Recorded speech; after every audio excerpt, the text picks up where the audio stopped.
Hi there, I'm Danny Henderson. Welcome back to the most brilliant disclosure channel on the planet. Now, I'm going to go braggadocious here. My beautiful brother in the screen, my space brother, Tony Rodrigues. A lot of you that come to this channel and come to our conference, the Galactic Spiritual Informers Connection, best disclosure conference ever, never, ever seen in the world. You know him from there too. Today, we have another world first. We're going to introduce Tony's new book, Beyond Sight. And everyone, anywhere, who's ever done any form of remote viewing, they are going to be astounded at the latest, greatest info and forward leading edge way that Tony Rodrigues has created for the planet to evolve in its remote viewing abilities. Tony Rodrigues, welcome, my love. Danny, thanks for the big intro. Holy moly. I'll try to live up to that. The new book's growing great. It's a natural progression from what I went through and what I remembered and what I've done to where I'm at now. And it's growing. So the remote viewing thing is a buzzword, and it's a flavor of the month recently. So I went into it you saw, I would say to anybody that hasn't watched Gsic last year, the 23 conference, Yeah, right? Am I getting the word? The 23 one, I went to Inyokern. So I went to Seattle and filmed places in Seattle for my presentation at your conference. And then I went to Inyokern. And when I went to Inyokern, I got a host of new memories and a lot of confirmations, which are more important. A lot of things panned out that, I couldn't turn them back on. And so I started researching the programs that I was in and what I remembered from it. I remembered a lot of the things, like we were doing remote viewing. And it just so much got uncovered. I raveled, and it's enough to add into this book. And I thought, why not the history of remote viewing or the history of psychoenergetics? And there's other things that I touch in there too. I'm talking about ancient monuments, the obelisks, Vogel crystals, history of psychic abilities. Back in the day, they were rolling bones on the the witch doctor or whatever was rolling bones, and animal entra. They were doing things. It's been with us for all of humanity, techniques to look beyond. And then what I went through, so it's actually a few books, it feels like. And then the program that I went through, and I go into some brutal details about what we experienced in the gap of Project Grow Flame to Center Lane in 1982 in Inyokern, at the behest of Stanford Research Institute personnel. Boom, did I say that? Say it again, baby. Say it again. So it was in conjunction with Stanford, with SRI, and the Army INSCOM was the program that I was in. When I look at all of, it was a subcontractor version of that with personnel from the Grill Flame program. And they went into advanced techniques of remote viewing and birthed the term psychoenergetics. So they had kids that they thought were clones, but we were not. We were something else. We were taken by ET assets.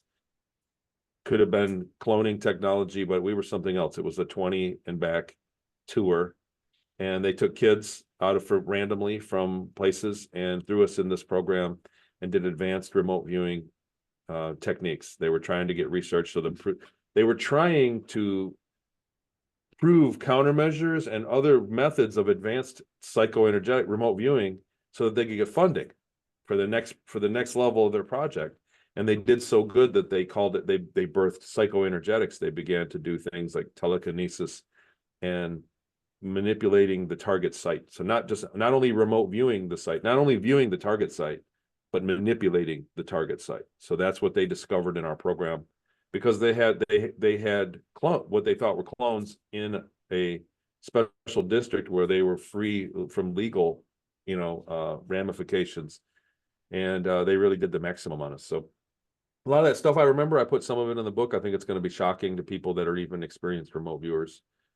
Some of it's going to be shocking. And there are things that we're doing. I'm sorry to take it away and dump it all in the first 5 minutes, but the personal remote viewing that I've done on Talks with Tony has morphed. And it's going to get a complete remake by the end of the year, because it's grown. And what I learned so much from it was just basics, like people coming in and learning the process, kind of remote viewing and seeing if they did it right or not, and see what they got for the fun of it. And it's really morphed into something else. So there's going to be several groups. As many as 5 separate groups will be for remote viewing purposes on Talks with Tony. Different tiers that people can come in and learn and graduate to another one and learn more advanced things, because there's a real difference in the process between a basic level, which I describe in the book, and the more advanced levels of remote viewing. And what target you're looking at, so we're starting to look at challenging targets. And I'm offering remote viewing for sale. So I have a team of heavyweight remote viewers, and we are doing it for purchase. So somebody wants to remote view something, in their personal life. There are many different reasons. And so we're for hire. It's a big thing. We're talking about 10 people involved in spending a day remote viewing for your target. So I'm offering that service. It's available because the people want to do it. And I started getting asked for, there were missing persons, there were murder mysteries. People start coming to me like, we hear you can you remote view this for me? And we need to know what happened to my grandpa. I need to know what happened. So we remote view it. And when you get 5 out of 8 people saying the same thing on a completely random target, then that's a pretty good indication that that's what happened. Yeah. So it's peace of mind for that. So anyhow, yeah, that's in a nutshell the book. I think and then we've done some other things to other experiments that I'm going to detail only at your conference. At the very end of it all, I will detail some of the things we've done in the research of countermeasures. So there are ways you can protect yourself from remote viewing as well. It's not super easy, but it's possible. So countermeasures are available. I want to stop you there for a second, because I don't want to ignore any of the viewers that see this that don't know nothing about you, because obviously there are more and more people coming to find the right people, and the right people who are telling the truth of the history of their planet, which includes some of the horrors and atrocities that we can't even think to bring to mind, to imagine. However, you as a little boy were kidnapped. You were sold from one program, which included extraterrestrials, into a satanic family known by the government to use as a sex slave, witnessed actual physical, the unaliving of children, and the worst imaginable misuse of little people against their will, and then sold into the military, the American military, into a funded project called Project Grill Flame. You and other little children were kept in mobile units on the land at Inyokurn Airport, which is why you mentioned it. For anyone at the beginning that wasn't sure what Tony meant, this is a very quick, painful synopsis so you can catch up. And then barely surviving that trauma torture, where they were doing experiments to see how far they could go with taking children to near-death experience, and all sorts. You've explained it countless times. It's in your book, series Colony Cavalier, which was your first book, because you also went off planet. You were on Mars. You were on Ceres, CERES, and you've got so much information that's been proven and validated. Not that you care, of course, because that's what a real person with truth does. You keep going, you land the big bombs, you land the truth as you do. And then, of course, there are all the copycats behind you, paying to try and speak at conferences, taking your work, matching you, hacking your phones. I mean, you've had all of this since you came out, and God love you for carrying on. You are so beloved, Tony Rodrigues. I am your friend. I love you. You're my brother. I will do and have done everything to stand beside you and punch those people out around you that mess with you. Not sorry. So let's go back a step now that we've landed what your little body and mind went through as a young child, used in, I just want to land the point again. The American military, there are some really great people in every single complex, okay, medical, military, of course there are, and there are some real bad mofos, witches and warlocks too, make no mistake, black occults, and Tony was used in those programs. Now, Tony, let's go back a bit. Into the secret space program. Oh, secret space program, secret space program. Nobody owns that. Nobody owns that. Let's go, Tony. Well, it's true. So it sounds like several different stories that that I'm unpacking over time through the books, but really it's just one. They took me. It was a black project. So I was thrown into that. The very first one that I woke up into after my abduction by extraterrestrials in April of '82 was Inyokern. I woke up there. That was the very first place I woke up, and it was this program. And then I went and was actually operationally deployed from that in Peru. So it's a 20 and back. I lived for 20 years and then put back. I woke up the next day. I was taken on a Thursday night by ETs out of my room, and I lived for 20 years and put back in my original body, the way that William Tompkins described it. And then I woke up Friday morning, felt like I had been gone for 20 years and I had amnesia, and it was very disorienting. I was a different person. So for people, anybody that doesn't know, that's what happened. And during that 20 years, the first 7 or 8 or so was on Earth, in programs on Earth. And those places I've been able to prove and drum up a lot of evidence supporting what I remember. Then I went into space. So it's not, and then I did about 12 years into the colonies in the solar system. We have infrastructure out in space, the same level of secrecy. Once you get over a certain level of secrecy, they're all working together. All these people are working, and it's quite a bit of people. A lot of people are unwilling to accept that they're unwilling to accept that that's the reality of it. So the reason that they justify doing what they did, what's that? I mean, the fakers and the storytellers that are trying to assert the galactic information for themselves. Those are popping up all over, and it's a great strategy. It's worked in the past. So when one person stands up and tells the truth of something that happened, rather than make them a martyr, kill them and make them a martyr, they just surround them with a bunch of fake stories so that anybody watching searches and sees a bunch of crap. They hide the flower with the weeds. Yeah. There's one flower in the field and they just grow weeds around it. That's all what's going on with the fakes. Yeah, let's pause here for a moment because we need to help people try to understand a few things, okay? So there is this very, very structured way that some people who are not good hypnotize. They're hypnotizing. They're using the quantum technology to mine, and let's pay attention to that word, guys, to mine people for their information. Can you speak? We don't need to mention their names. I mean, they've been said enough. It's so boring. And people are let's touch on the technique. So this is what I've noticed. So like I said, there's a very real effort to bury whistleblowers that have actual confirmable information about the secret space program and bury them under a bunch of fakes or false whistleblowers. And there are people that are coming forward saying that they have been participants and they have no memories. They just went and got a hypnosis and they were told that they were told that they were in a program. And then here they are speaking about it. 0 memories. There are also people that are hypnotizing people. And I know this for a fact from a friend that went under hypnosis and pulled out a certain term for a group out there, for a corporate name that's used out in space. And all of a sudden, the person that did the hypnosis said that they were in that group after, like their story changed, and all that got adapted into not only their story, but everybody that they ever hypnotized after that came forward and said that so when you unpack and you actually can see how the information is coming, it's very clear that there are people doing hypnosis sessions and mining data from their subjects. So people, while they're asking about the secret space program and they get the data. And then because there's money involved here, so you can do the talks, you can do, YouTube, get a YouTube presence. There are people that are very cleverly duplicating things that we are saying that are genuine, things that are coming out that are genuine information.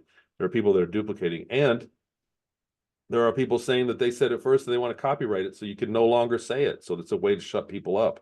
They listen to it. They listen to you subvertly and come out. And there's been an effort to copyright.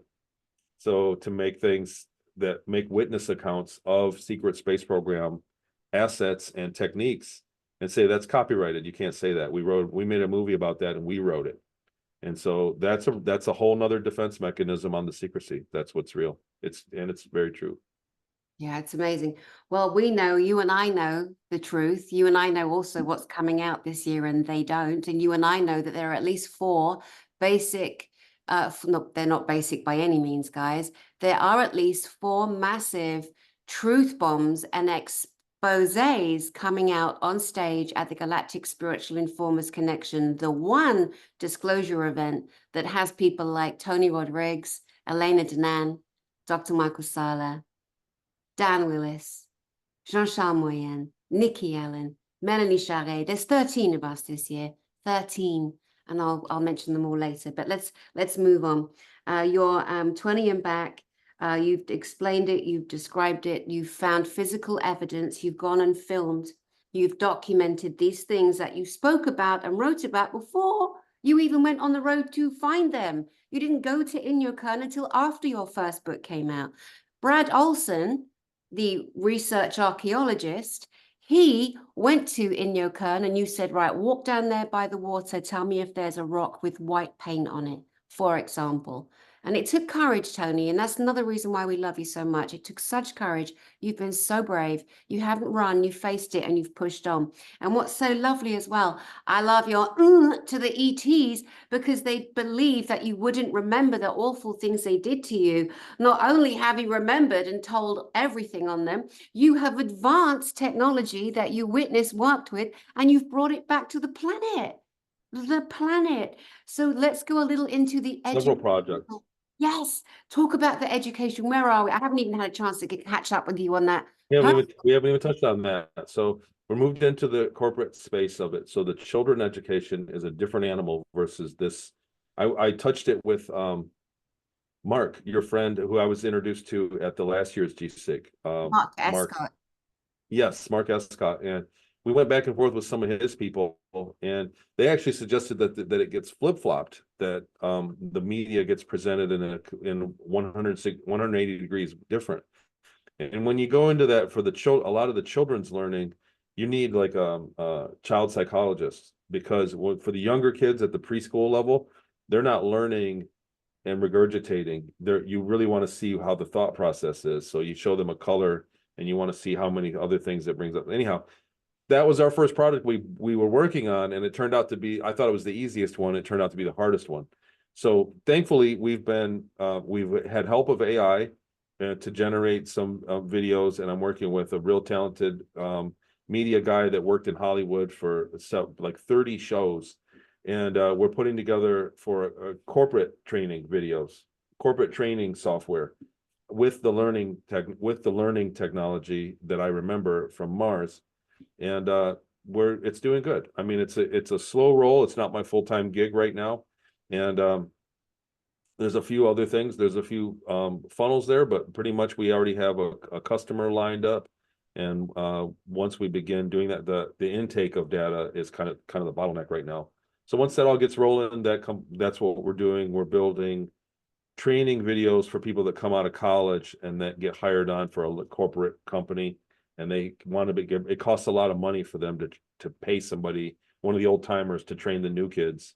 And then it takes so long that the kids drop out. There's not a lot of retention. So they really want this learning system in place so it can happen quickly and people can be brought up to speed. They're excited about it. So, and we're working on it. We put a lot of hard work into it. So we're waiting on red tape right now to move forward. Excellent. So that works good. It's working.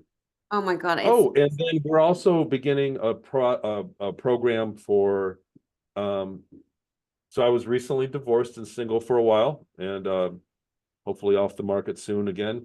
But when I was living by myself, I was like, what do you eat?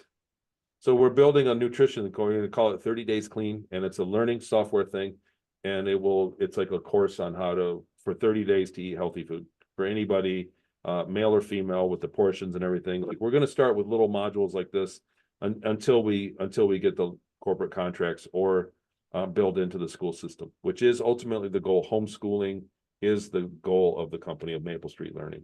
Maple Street Learning. Beautiful, lovely. I love it. It's so exciting, so exciting. And I love again that you stuck it to the man, as they say, the negative, atrocious ETs that used and abused you, and you remembered the technology. And also for people out there that may have never have had this information, I want you to know directly that higher senior level members of the American military are in full awareness of all the child torture programs and all of the slavery that happens between other soldiers that are put aboard in these time-lapse which may be hard to understand, and that's okay. You don't have to figure it all out, but it is happening.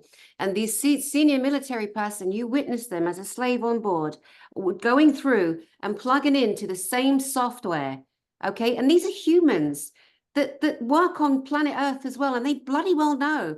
Oh, yeah, I'm going to stop because that just gets me lit up how everything's been hidden. But we're talking about it. It's proven, it's out there. So there's no going back. There's no going back. Before we move on, I want to make a note about your series Colony Cavalier book, which is the book where you talk about the first time you were kidnapped by the satanic man who ordered your kidnap on board a UFO spaceship into the other horrific horrors. But those books now are translated into German.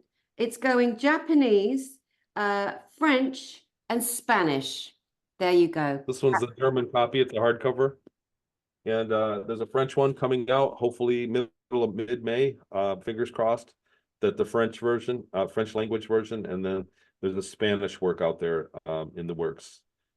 So yeah, I think that the Spanish version will get some traction on South America because a lot of the book happened in Peru and to Santa Marta, Colombia, between Peru and Colombia.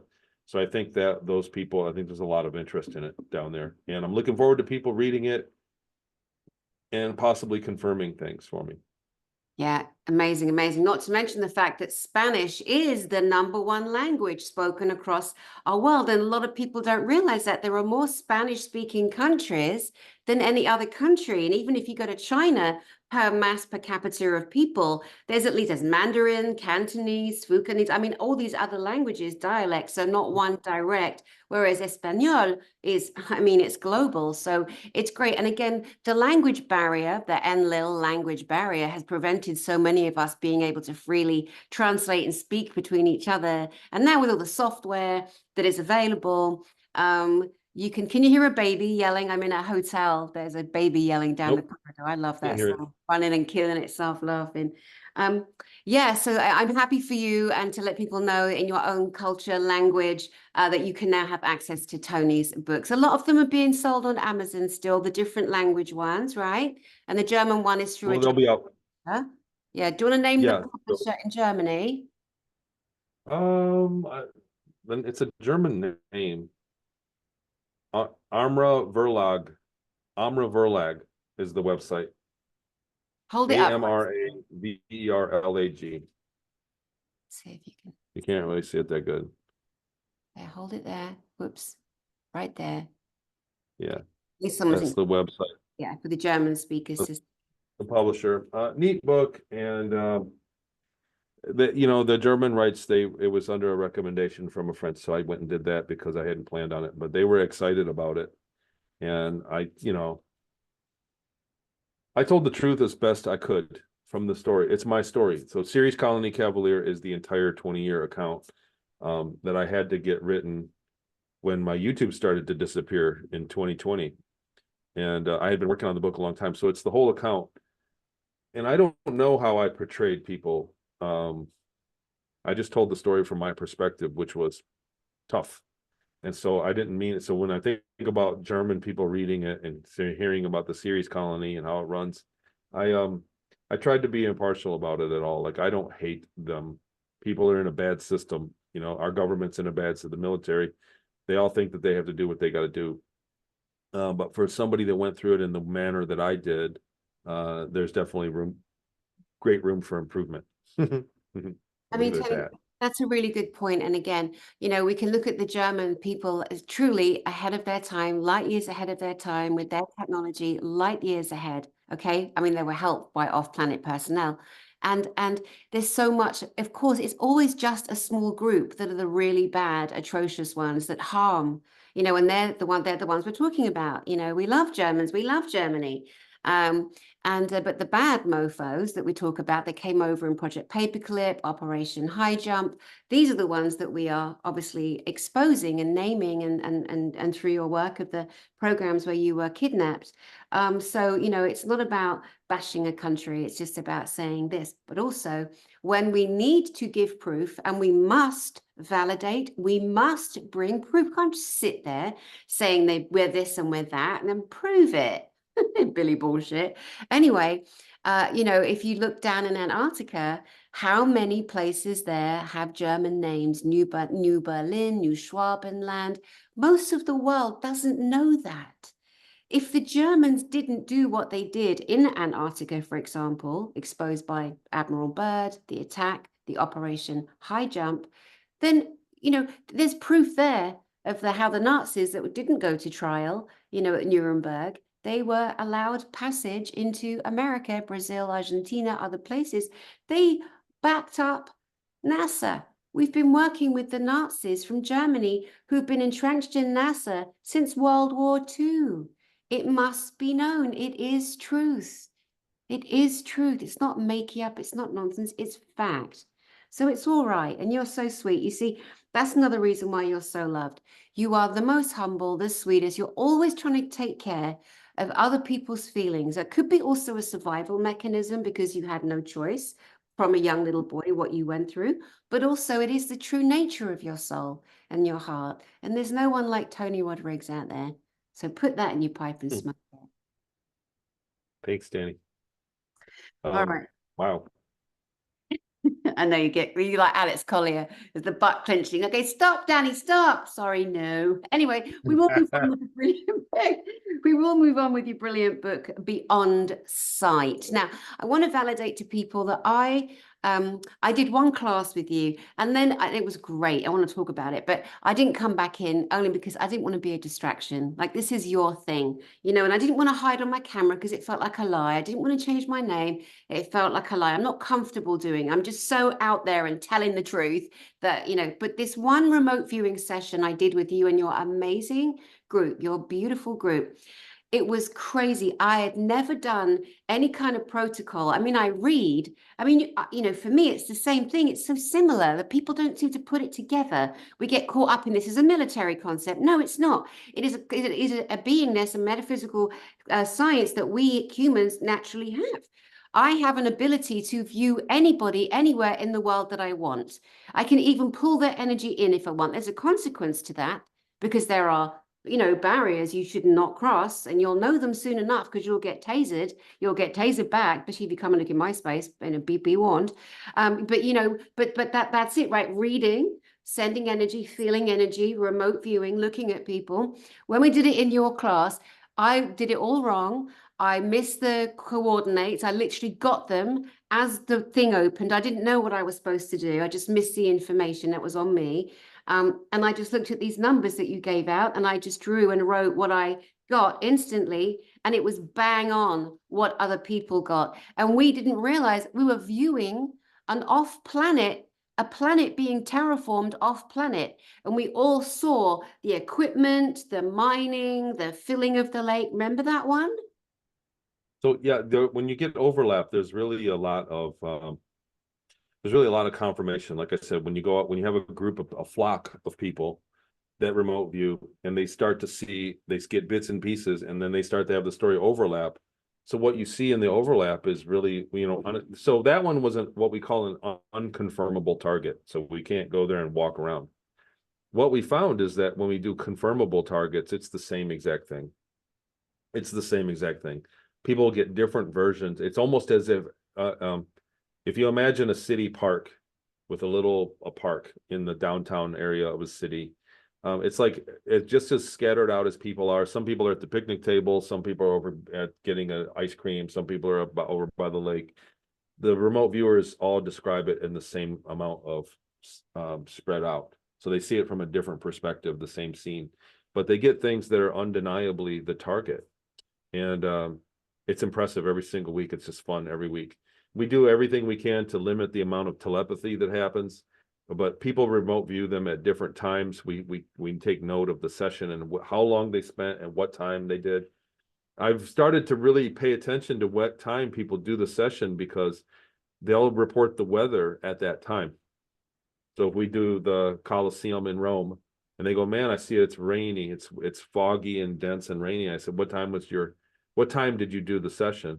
And then we go back and look on the weather, and sure enough, it was raining and foggy there. You know, like we starting to see that kind of circumstance. So it's not a telepathy thing because people are doing it at different times through the week. for one, and it's just super fun to see the confirmation, to see you just tune in and that intuitive part of everybody is there. I mean, this is how we function. I like to get into other stuff about where the synapses around the heart work. So a lot of the remote viewing comes from here, not here. So it's coming in this direction, not that direction. So you can feel the target. And then I think that in the initial pulse of data, you've got everything you need to do. And then you're just kind of unpacking the data that you got. I hate using the word download. But everybody can do it, and it's the beginning of all the other things, like you were saying, Danny. The process is the beginning of that's why it turned into psychoenergetics. They unlocked it. The military unlocked it with a remote viewing protocol, and they realized quickly that what they were doing with the meditating and the lifestyle around it, that they could do other psychic phenomena, psychoenergetic phenomena. So, and people that come into the group and do really good tend to be people that meditate often, or that are already in touch with their own kind of intuitive voice. Right. So people that do that often come in and do really good. And others, I think most people pick it up in 2-3 weeks. And again, it is a natural, some people need the mechanical structure to help them focus and concentrate. Others, it just comes in, drops in, and they're able to go there without thought. It just happens, like you say, through the heart, the feeling, and the connection. Now, I was messing around last week with our friend JP, and he said, "What number are you thinking of?" And I went, 7, and he went 8. I'm like, ah. And then he said, "What color are you thinking of?" And I said, "Blue." And he went, "Yellow." And I went, "We are crap at this." And then he said, "What am I looking at right now on the floor?" And I said, "Black and white shoes." And he took a photograph and it was black and white shoes. And then we were like, yay, yeah. But what I want to highlight here is not just bragging that JP's a friend, of course, I might be doing a bit of that, but also to encourage people, right? Yeah, we're all friends together. We're all friends. We love it. And we share everything and we're all friends. And again, look at that. Look at how the vibration of all of us attracts. We're all attracted to each other. We all protect each other. It's Alice Collier, Michael Sala, Tony Rodrigues, Jean-Charles Moyen, Melanie Chardet, Elena Danan, me, JP. I mean, we love Christian Northrup, and there are others, Dan Willis, we love, and I don't want to forget anyone, Nikki Allen. We all protect each other. And support and love on, and we're all friends behind the scenes. But I want to encourage people to sit with each other and play telepathic games. Think about a number. Let's say you're projecting the number 7 here, and look at your friend. Close your eyes. Look and project number 7, 7, 7, 7, 7. See if they pick it up. It is so fun. I was doing that in my 20s when I was a nanny in Canada with a bunch of nannies. And I had my apartment, like I lived in the house of the people I looked after their babies. I had a massive basement. They were such good people. And I could invite the other nannies over. There was no drinking or smoking. We were all very respectful of the households we were in. And we would play these games. And there was me and one Scottish girl. We would get it every time when the friends would be like, "You guys are cheating." And we're like, "No, we're not, Us humans are this brilliant. We're brilliant, the things we can do. And it's not evil. Knock it off. See, religion spoils everything. It's like the miserable unmarried aunt. She's never enjoyed physical love or sensual love or, being the prettiest girl. And this miserable aunt comes along and blocks everyone's fun. Go away. We are free. We are freeing ourselves up. What little tips would you give people to try this telepathy and this kind of engagement? Remote viewing is that version of it. There are some exercises we do. Just one really good exercise is just flashing something to somebody real quick, a half a second of an image, and then having them write it down. So you see the image, you consciously know what it is, but as you begin to sketch it, you kind of forget what it is, and you get better at that. And that's kind of what you do when you remote view. You're getting a glimpse of the target in a split second, and you want to be able to write that down. That's one we do. There are other ones where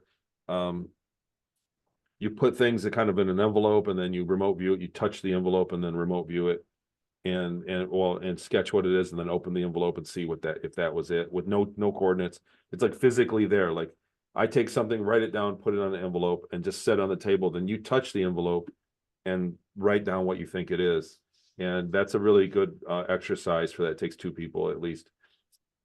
There's a couple others, and I'm working on that for the system, like a host of exercises. The best thing feeling in the world though is when everybody says on the groups. So some people inevitably, when they describe something that's not the target is an island in the ocean, and they're out there describing the mountain in the desert very far away. Sometimes there is a connection the more they research it. So whatever score we get as a group every week, it's actually in reality is much higher score than what we do. We just kind of take it down and say, yep, you got it. That was the target. You hit it. But as the individuals look throughout the week, they're like, look, no, I got this and this and this. We thought that had nothing to do with it, but actually, they go and research the target and go, look, that is right there. It's right down the street, this thing. And so that happens a lot. People are way more accurate than they get credit for, and they're already get credit for being very accurate at it. But it's just the most fun in the world for people to come in and go, man, I don't feel confident in this at all. Just so you know, I was like up late that night and I did my last minute, and they always give you this disclaimer. And then we do the reveal and they hit the target pretty much dead on the head. And it's a random target. Like you said, it could be another world, a planet. It could be a planet itself. It could be an amoeba. It could be a small insect. It could be a large building or a murder scene. We don't do murder scenes for the group, but it could be a crime scene or some kind of historical event that we're trying to get a story out of. But it's very random. So the idea is that there's no way that they can just happily guess what the target is, and I'm really not a big fan. There are methods that are being taught out there that are basically people throwing spaghetti at the wall. So you look at their viewing, they come in from other classes and it's like 100 words that are all it's like, of course you're going to hit the target if you use half of the library, half of the human language in your viewing. Of course you're going to hit the target. So I'm a big fan of keeping it short and simple and describing the target and re-describing it. So there are other methods out there, but there's some very impressive things that go on already in remote viewing. And I'll say that a lot of the advanced things in remote viewing, if you look at the groups, are behind a paywall. So mine is too. I'm not going to lie. I take a lot of time out. I do it. But in my books and in my guides that I sent out, it's all there. So there's a very short and sweet 12-page guide that is going to be on the back of the book. It's a PDF that's on the internet already.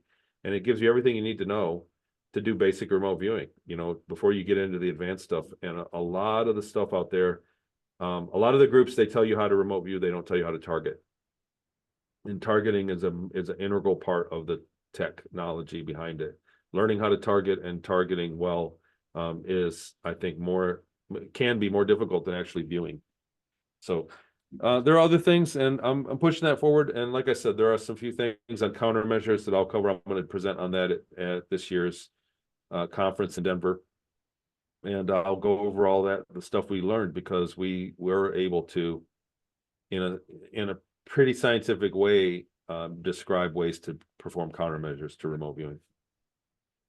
So incredible. Zip, zip.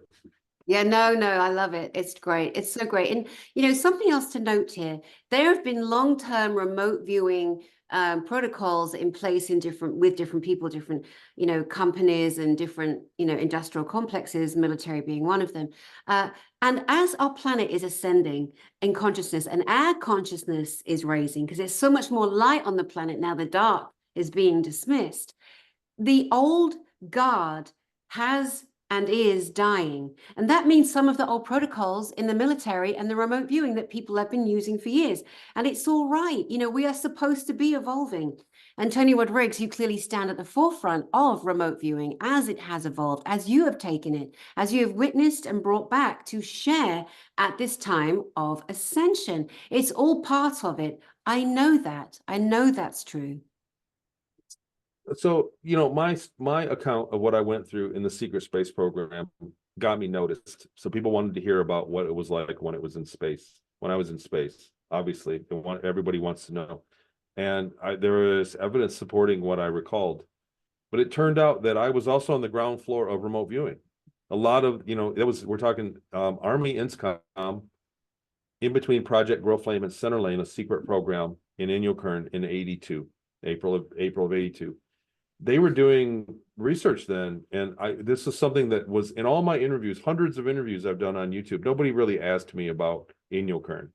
Everybody wanted to hear about Mars and lasers, right? So everybody jumped straight to the spaceship. Like that was the bulk of my interviews for many years that we talked about Mars. So I just ever answered questions. But as I went back and went to the places to find evidence to drum up new things to present for the talk for your conference specifically, Danny, like I put the effort forward because it is such a premier event. I mean, I do a lot of conferences too. I'm not bad mouthing anybody.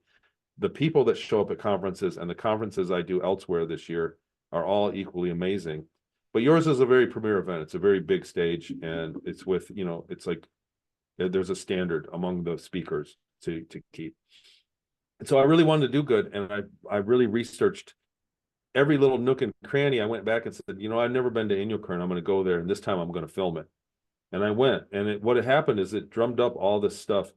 And when you look at the history of remote viewing that we see today publicly, the Army versions and these are all things that came out in the 90s, in the late 80s and 90s. It was after the research of the program that I was in. So it turns out that I'm like one of the originals because I was a 10-year-old kid. It was 1982. And a lot of remote viewing that we have now wasn't declassified until 2000, 2002, the actual protocols.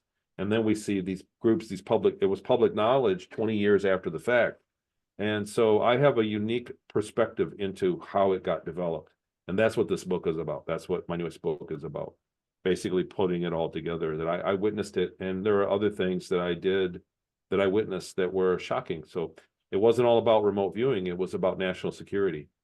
So the program I was in specifically was trying to figure out ways to stop another country from astrally walking in and watching what was going on. And so that was the main purpose of the funding. And I just actually this morning went through in 1985. So I was there in 82. The budget was $170,000 for the program, which is a good amount of money back then, from 82 to 83. And then it got increased to Project Centerlink. But in 85, it became millions, 2 and 3 million a year. Like they really ramped it up. So they had huge results of it. It was impressive to see what happened. And I was operational in the field. I was a remote viewer in the field back then in 83, from 83 to 85. So, I mean, I'd never realized it, but that is kind of a component that I was in, the ground floor, like in the early researching of remote viewing. So I'm trying to just share that and give a glimpse into it all. I didn't realize it. As I gave my testimony, I thought that the space things were the most relevant. The space testimony was relevant. But now this is kind of relevant because I'm actually unclassifying things that remain classified today about it. It's wonderful. It's wonderful. And nothing and no one will stop, nor has it, this wonderful truth that you bring for humanity, because it is our right to have this information about how magnificent we are and the things that we can do, in the name of love and truth, of course. Anyone uses this for nefarious, they'll see what happens energetically to them, because there are laws of the universe that are out there and they are released. It doesn't think, it just reacts. So let that be a warning. So many notes here. Can we see an image of your beautiful book, please, be on site? Oh, sure. Let me see here. If I can do this. I should be able to share screen. This is the cover of the book. I'll put it like that. It's gorgeous. I don't have the back on this one handy. I'd have to look it up, but the back has a blurb about it. I've already gotten attacked. I put it out on my Facebook, and it's already ruffling feathers. So I expect it to. I expect there's people making big money with remote viewing these days. It's a big business. I can't tell you the whole amount of business, but there are people making money at this, and I'm coming out with things that they don't want you to hear. Believe me, in this book. And the thing is, it's kind of the stuffy scientific crowd. Some of them. I got friends over at Farsight. Aziz and Dr. Courtney Brown have been wonderful to me, and I really support them in everything, but they're not the only game in town. There are other remote viewing groups, and I've certainly been in groups on Facebook with people that have been doing, I've never heard of them, and they go, I've been doing this for, 10 years, and they immediately are attacking me. So I don't care, because I was doing this long before they were. I was in 1982. Like I said, I am, if they're Jedis, I'm Yoda to them. So I don't care how the attacks happen, and I don't care what happens. There's a lot of things that are in this book that are going to be, what's the word? Unwelcome on some people, for some people to get their head around, to grasp. And so, like I said, specifically the countermeasures. And I have a theory on psychoenergetic monuments, things that amplify the ability to do psychoenergetics that the ancients did. So Yeah. when you look at the construction of things, like I've really, there are monuments that I think are amplifying mental intention. When you think about an antenna for your remote viewing or projecting, your remote influencing. So I think that there are psychoenergetic monuments, and I have a whole thing devoted to that, and even connection to modern monuments. So a lot of the measurements look the same. It's a pretty neat. I'm very proud of that work, and it's just a theory. I'm presenting it. It's just my theory. So, Wow. but yeah, I really have. I'm really proud of this book. It's a work that's mine. It's the first thing that's been birthed because of my testimony. So everything else was the other books are my testimony of what I remember, but as I took the information from my testimony and turned it into something, learned from it and tried to apply it, this is the first thing that came out. So there'll be a guide, and like I said, there's like a 12-page guide that tells you how to remote view. You can completely pick it up and do it yourself. Beautiful. Tell us about the inspiration for the image that we're seeing. It looks like a Stargate, but tell us what this is, please. Portal. Well, you know what? So the artist, so David Watkinson, I'll give him, I hope he's okay with me sharing his name, works with me, and he does a lot of my graphic stuff for me with Maple Street. He does a lot of the art and the some of the AI image generation for Maple Street Learning. And so he's been putting these together for me, and he put me on the cover. He put that little picture of me. He had that in a file. I had some pictures for the website, and he put me on there, and I said, okay, I'll roll. Everybody liked it. And he generated that. And I think it was based off the Project Star Maker logo, that big half circle. And I think he started there and did that. And then he just made it spacey. I originally was just going to have it be black and white declassified documents for the cover. And but those are going to go inside the book. A lot of the documents that prove that I was there, and the funding around the time that I was there, and the people involved that I have said privately to researchers like Dr. Michael Sala, there's a money trail. So some of those documents I'll put in here, and I'm trying to gather as much as I can that are pertinent. There's really a lot of great reading on the history of remote viewing on the CIA declassified library.gov. Incredible, incredible. Wow. Oh my goodness. Well, this is just so great. Now, and again, like you said, you've extended work in different areas. You've extended study. You've extended protocols. You've extended what was done before, but haven't even gone back there. You've just started afresh with your own views and your own kind of mapping. And like you said, yes, there are lots of gigs in town. Nobody can own the disclosure of this science. Nobody can say, I, it's all for everybody. It's for everybody. This is the time that we're in, There's still ways to make livings, without trying to crush other people in their beautiful work. You mentioned buildings that are set for mental intention and energetics. Would those buildings include like the Egyptian obelisk, the pyramids, and the Eiffel Tower? So Based on modern. specifically, that's right. In the Eiffel Tower, how did you know? So not only the Eiffel Tower, in your but brain, to be honest with you, yeah, wow, look at you go. So, well, I'll touch about it a little bit. I compiled, so the obelisks are very unique in the material they're made out of. And they're made out of red granite, which is composed of about 60% quartz. But the thing that caught my eye is that they're terminated the same way as the Vogel crystal is from Marcel Vogel. We know Dan Willis and the Vogel crystal, and I've been working on experiments. So Dr. Marcel Vogel was able to change the properties of water with the Vogel crystal. And I use them. I bought a set of divining rods, and you can charge water and actually witness a field growing out of the water. After you use a Vogel crystal, clear it, put a mental intention in it, such as, I want to learn faster. So my intention was to do these experiments and generate a water under that process that would help people learn better for the learning system.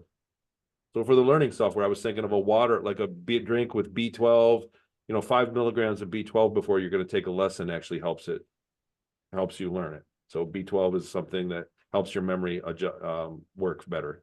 So I was thinking about something like that, like people that were students in the program for Maple Street Learning, to give them a supplement before the lesson begins, like a binaural sound and then like a B12. And then I thought with the vocal crystal, I could charge learning intention in there so that they could let go, because that's real.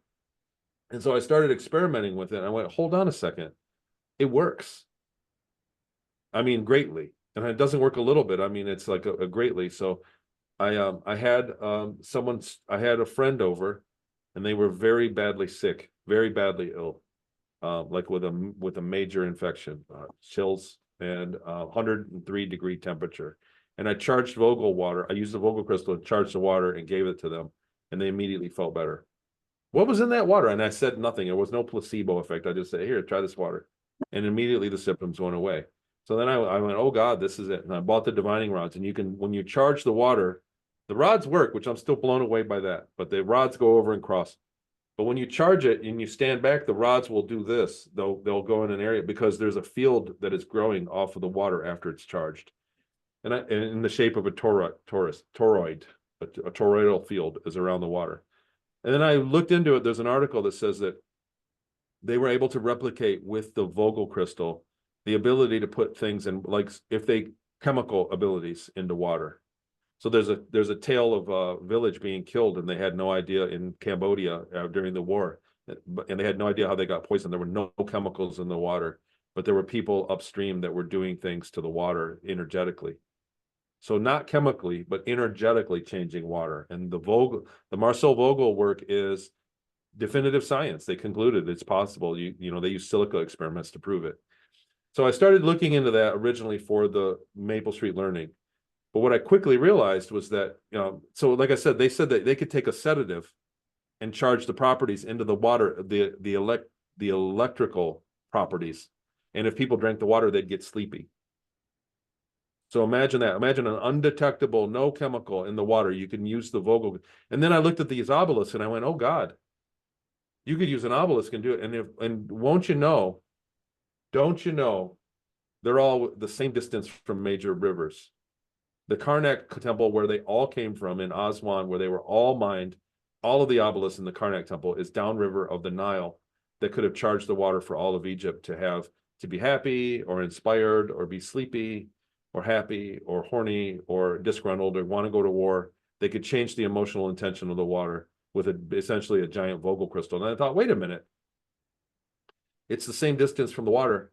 So is the one in Florence, Italy. So the crystal, the obelisks were taken to the Vatican. So is the Vatican from the river there. So is the one in Paris, Turkey. Washington, D.C., the obelisk is the same. It's the same. It's a machine. It's a electrical property of the water changing machine is what they appear to be. So that's my theory. And I put that in the book, and I've got a lot of, I expanded on that a lot. So it's a theory. And I think hopefully I'm sure a lot of people are going to scoff at it. That's cool. But I'm sure a lot of people are going to run with it because I didn't really touch the pyramids. I was touching the obelisks. And we have, like I said, we have the working Vogel crystal to go off of. So when you look backwards at it and the history of when you think about holy water, that's how they're making it.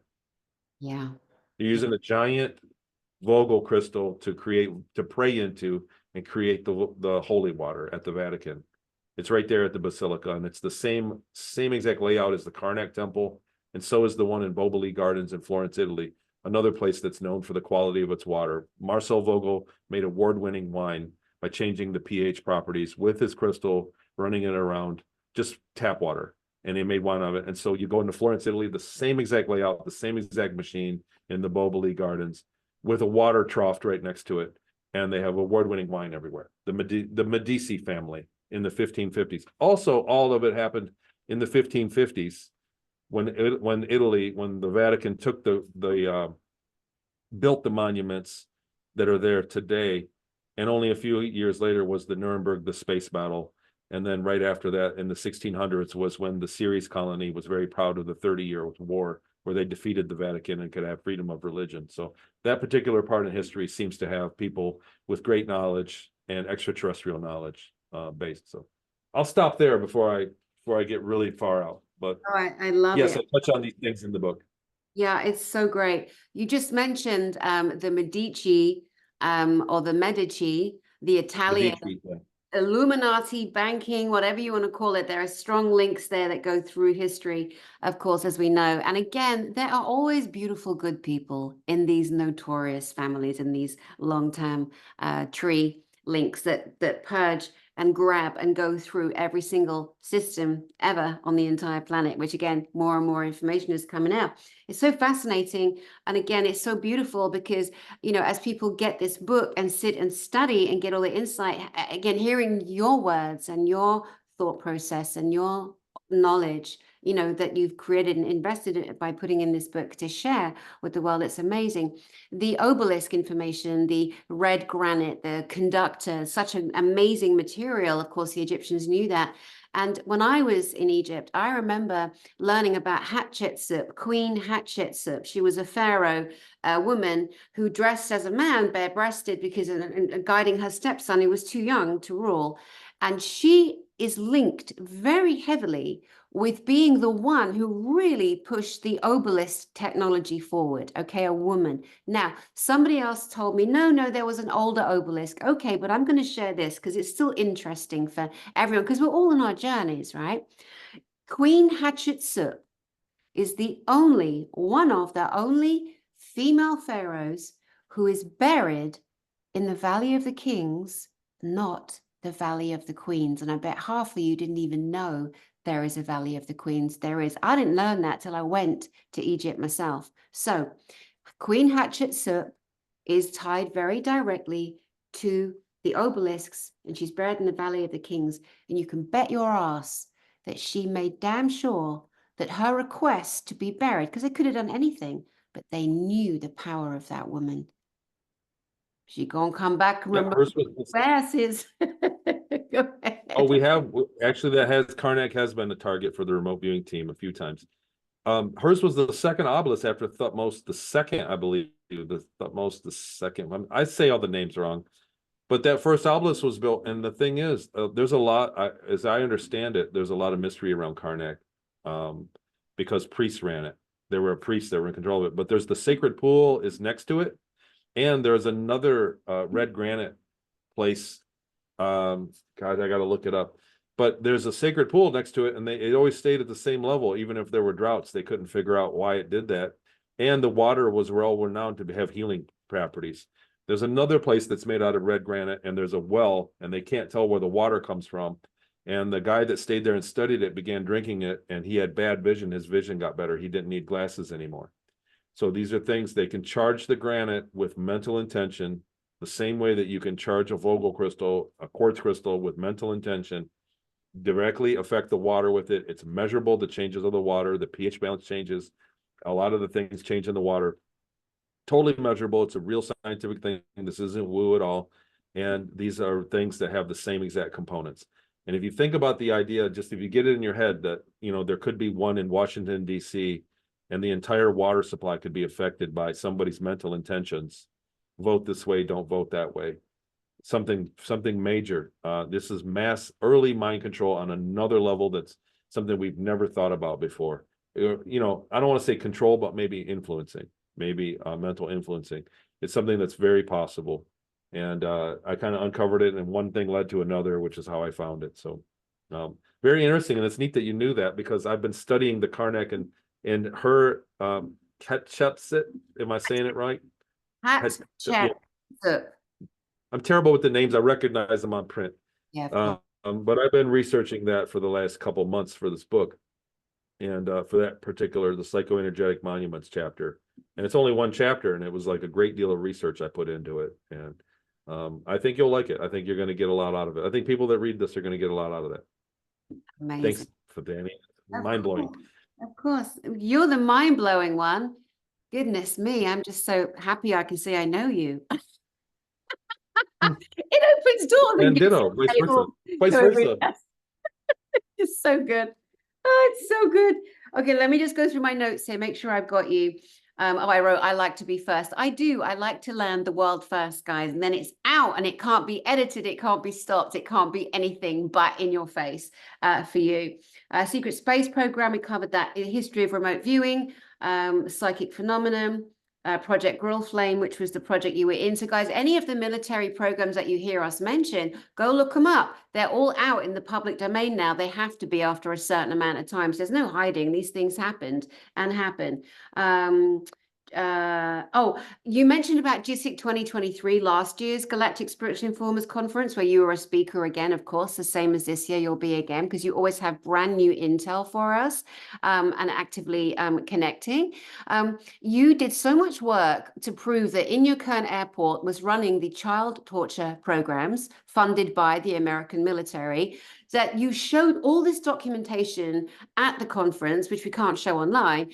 Oh my God, it was just countless. It was so mind-blowing what you found. And then you've shared that you found way more, way more. So where else can people go for themselves to get all of the hidden military information, all the secrets for themselves, so they can prove to themselves that what we're sharing is real, and for their own healing journeys? There's so many people that were abused in the way that you were. So what I did was, it's the CIA declassified library.gov, or the CIA Freedom of Information Act. I think that's the website. Let me get they change it every so often. I'll have it open here. But you can put in CIA declassified library in the Google prompt, and it'll lead you there. And it's FOIA, Freedom of Information Act, on the website. But you go there, and it's a clunky website that's purposely made to not be easy to run through. But if you put in the words grill flame or center lane or remote viewing or psychic phenomenon or any of those things, put those in the prompt, it'll give you documents. And then you click the documents, and it's hard to read. You click it again and open it, you see the actual document. And these are real. This is the government receipt. Like they had to write these reports. They still do. There's somebody out there is writing a report today about something incredible that we won't know for 20 years. If we do. And a lot of them are blacked out information. So you won't find anything on Inyokern, but you'll find lots of things about grill flame and the research around it. So that's what I'm saying. I've dug up tons and tons of documents, and every time I read them, it's just more mind-blowing, because it all fits in exactly how I remembered it, what I went through. But that place has been very good. I'm trying to think about any of the other sources, but a lot of the whole trick with the CIA library is having the right words to put into the prompt. So as I read things, I go, wait a minute, that's that word, and I put that in the prompt and get a whole nother list of documents. If you know places where secret things have happened, I've done consultations with people in the past and used that website. They say that, I remember being at such and such place, and this was there, and it was a government thing that happened. And I'll go to that library and put in that place and time and see what documents come up. And lo and behold, there are supportive documents for what this person's telling me. And it's a really good source for information like that. Yeah, incredible. Absolutely incredible. Talking about incredible, let's talk about the most incredible conference that you will be speaking at this year in September in a little town called Westminster, Colorado. The nearest airport is Denver, and Westminster is a town with a great hotel. We're doing a hotel buyout, so it'll only be Gsic attendees and staff and security there over these 3 days. So tell us a little bit. Again, just a synopsis on what you will be sharing in your brand new world first presentation that nobody else will hear before Gsic. This year, I'm going to share basically the things I've learned in the last year. A lot of the substance of this book I'll share. I'll go over the slides of the monuments and things, and just what I've learned with my personal courses of the remote viewing group, and Talks with Tony. We do remote viewing and we do remote influencing. And just the other day, I'm going to give you this. So this is a neat story. Just last week, it was the week before last week, I was at the Solar Activation Conference in Bastrop, Texas. The week before that, we have a member of our group. We do it's remote influencing. And this time we do it all as a group. So you get 15 people together and they all meditate at the same exact time on a target to influence it. And it's very powerful. We had results. So people always say, they come in and go, they were sick. And so we meditate on them. They're our target to make them feel better. And they come in and say they felt great. And I always think in the back of my mind, there's a little bit of patronage, like maybe, yes, I know it works. Yes, I know they probably feel better, but I mean, I think some people are afraid to say me bad things. Like maybe that's just how I think. But we had, and Beth, I know you're watching. I'm going to tell the story. I said not to, but one of the members, her grandbaby was born and had a huge adverse reaction, a severe skin problem to a vaccination. Babies are immediately vaccinated at a young age. So the baby got vaccinated, had a severe reaction, like rashes over 80% of her body, little baby girl, newborn, and she suffered greatly from it. It was a very bad reaction, and so they were at their wits' end. And so this was Tuesday night. She proposes this for a target. Please, let's use the group and make the meditation target. This is remote influencing. So this is not remote viewing. This is remote influencing. So we make a kind of a target package about the child. She said, we want her to get better, 100% recovery. And this was on a Tuesday night. She said Wednesday morning, the child got worse and was getting ready to be hospitalized. I don't know the thing, but the child got way worse. Like it flared up. And Wednesday night, so that was Tuesday, we chose the target. Wednesday AM, the child got worse than ever was. And this had been going on for 4 months straight. So this child did not show any signs of improvement for 4 months. It kept getting progressively worse. Wednesday night at 10 p.m. Eastern, we did the meditation. And because it was an infant, I personally kind of threw the book at it. There are things you can do for your meditation to do influences or remote viewing. There are things, peripherals you can do to make you better at it on top of being in practice. And I threw the book at this one. I really did, because it was a little child. She said 80% of it was gone on Thursday morning. And the child's in full recovery. 80% of the rashes were gone the next morning. It was immediately better. And she's on her way to recovery. So it was that fast. So beautiful. I mean, it's a tall order. I don't want to say it. And I know that there's a lot of people out here that already want to email me with people to please don't do that. We can't do this on that scale. Every time I've talked about healing with this group, I get inundated with emails, and you're welcome to come in and join to be a member and get in line. It's for the members to do, and it's not what we set out to do. The idea is to teach people the technique, not perform the technique. So remote viewing, I am offering a service now, but the whole idea is to teach people these things. You don't need me to do this. You can get you and your family members together and take it seriously. Take your meditation seriously. Take your own abilities seriously, and you can do these things. You don't need a special. We're not like anybody different than anybody else. Everybody has these abilities. We all are participating in the same universe in the same way. So the idea is to teach it. So I know that I'm going to get video. I'm going to get emails like, hey, so-and-so, and they're all heartwarming. And I do pitch them to the group, but the group is for learning and for the group. We do other targets that are not heal targets too. But that's real. And I'll report on that. I'll get together some of that stuff at the Galactic Spiritual Informers Connection Conference in Denver. I can't wait. And I'm happy about Denver. I went there recently. Denver is a wonderful place. Well, yeah, but remember, it's outside. It's not in Denver town. It's nowhere near that airport. It's way out. It's like 25 miles away. West. You know what? If you live in Royal Oak, you still live in Detroit. So that's what I mean. Like, we'll take it like that. Westminster, it's pretty close. I looked it up on the map when I was there recently. It looks like a very cool place. And the whole area is really nice. Oh my God, it's 14 miles from Boulder. So when I went to view the hotel and stay there and make sure it was good for Gsic, I went down the road to Boulder and checked out that place too. And it's a really cool event area because right outside the hotel, you turn right, there's a bar that does, beers and pizzas, like right there if people want that. There's an ice rink, there's a movie house, there's a bar, another bar where people in Nashville are trying to create another mini Nashville right there. It's like a 3-minute walk from the, it's so much happening. If you want all that as well as the incredible. There's a lot to do. I want to say this, a lot of places get a bad rap. So like you hear about everybody wants to call everything evil, and this area is whatever. So there was in Boulder is a network that got under attack about a lot of things. And I want to say this, that and this is my personal belief. Like if there's an area, let's take a monument that was used for evil purposes by an evil satanic group, and I'm standing there where they're gone, and I walk up. The monument is now a good place because I am there. Do you see what I'm saying? It doesn't take its power, because wherever you are is what is. So, if a group of bad people came and peed on your lawn, it doesn't make your lawn evil forever.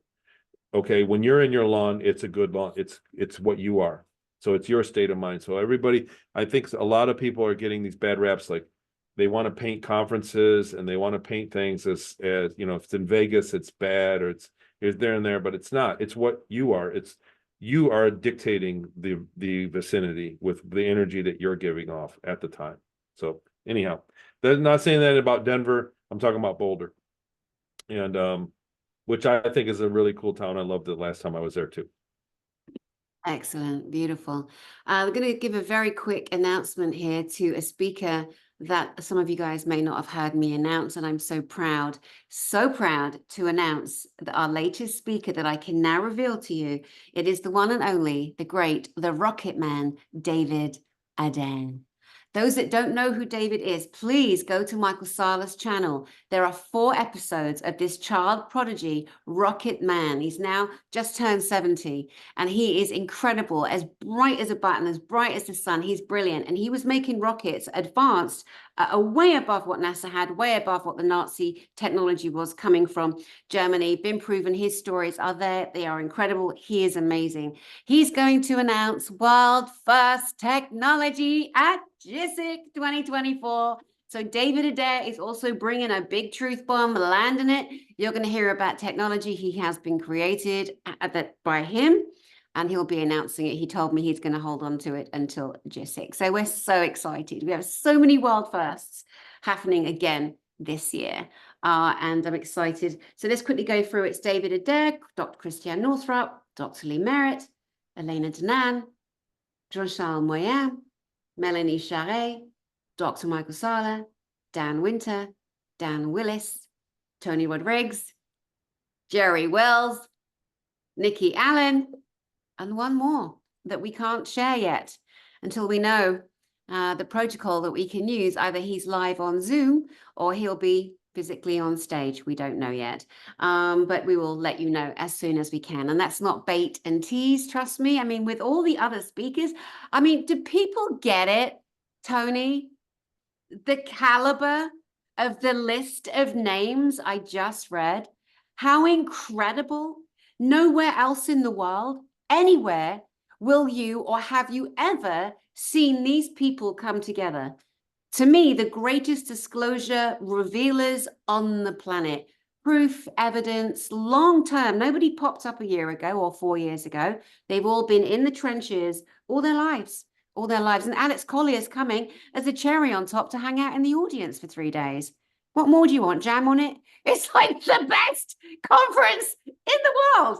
To get your tickets, get your hotel rooms. Goodness me. That is a great lineup. And I look at it in light years. A lot of people on stage have a lot of light years behind them. So when you think about it like that, it's hard to wrap your head around. Like, a lot of these people have traveled in space very far, and there's something to that. There's something to be said about that. That's just saying that makes it real in our reality. Too many people don't say it enough, or don't realize that there's a lot of people walking around us that have been to other star systems, and it's a fair size segment of society. So I think like that. And there's a lot of, and when we're all together, it's wonderful to think about all the other places like Jean-Charles has been, or Elena, etc. And JP. Oops. Yeah. And Yeah. he's obviously got now, guys, just so you know, JP is Dr. Michael Sala's Army Insider that's been giving us information on the arcs and the movements of the actual military, the good military, who now want disclosure out and are giving it through this one active duty soldier who we call JP. That's not his real name, of course. And what we want you to know is that he now has Instagram channel and he has a YouTube channel. And so you can have access. Now he did a beautiful video yesterday on the arcs. I think his YouTube handle is JP1, but you can find it, guys. What else can we tell you? Well, I love everybody. That's what I want to say. I love everyone. I'm so excited for people's growth. I'm so excited for people's knowledge and trusting how brilliant and beautiful and magical they are. And they're stopping worshiping celebrity, fame, all of that rubbish. They're now looking at people like you and going, oh my God, Tony Rodrigues shared about remote viewing and said I could just basically think of a number, sit in front of somebody and this is how we start to learn or tap back into what we already came in with. It's just so amazing. And it's safe. It's just energy to energy, energy to energy. Let's have a look. Okay, I think I mentioned all of the speakers. The date is September 27, 28, 29. And Tony and I are going to come back in a few days with our brother, Jean-Charles Moyen. And what the three of us are going to do in that broadcast for you, we're going to show you images and explain and express physical interactions we've all had with extraterrestrials, aliens, other plasma bodies, other things. And so Jean-Charles will be bringing his, oh my God, Tony has so many, oh my gosh, and I'm going to bring a couple of my own too to share again. So it's not just the boys, girls, it's the girls too. All right, Tony, last words to our beautiful audience, my love.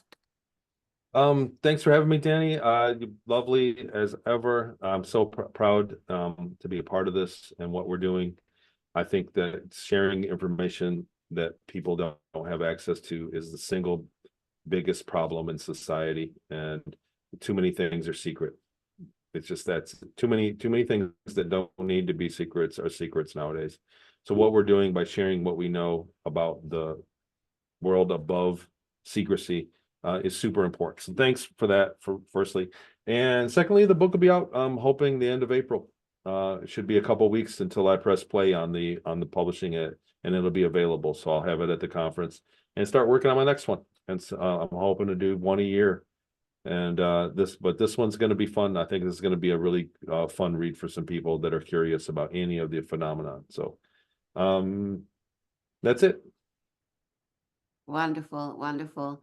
So again, Tony Rodrigues' new book coming out is called Beyond Sight, and will take you into areas of remote viewing that we never even could think of, based on his proof, his own experiences, and the validations of many others in his group. You have your Patreon group, which is Talks with Tony. Mm-hmm. Yes, so Talks with Tony is on my Patreon channel. You can link to it through TonyRodrigues.com, or it's Patreon/Talks with Tony. But that's where I do the groups. And right now, the remote viewing group is set a monthly fee. It's going to change. So at the end of this year, it's going to get a complete restructure. We're going to use some of the Maple Street learning techniques with AI software to create instructional videos for people to learn the basics of remote viewing, and then go into the groups. Because right now, there's only so many people I can handle in a group. And it's getting monotonous. So I'm structuring all these things. There's going to be like 4 different layers of it. That'll all roll out next year, or, at the end of this year, early next year. And I'm really hoping to be able to accommodate a lot more people. Everybody that comes in has a great time doing it. It's just a blast when you find out, when you think you're wrong and you drew something on paper, and then I open the envelope and look, here it is. It's exactly what you drew.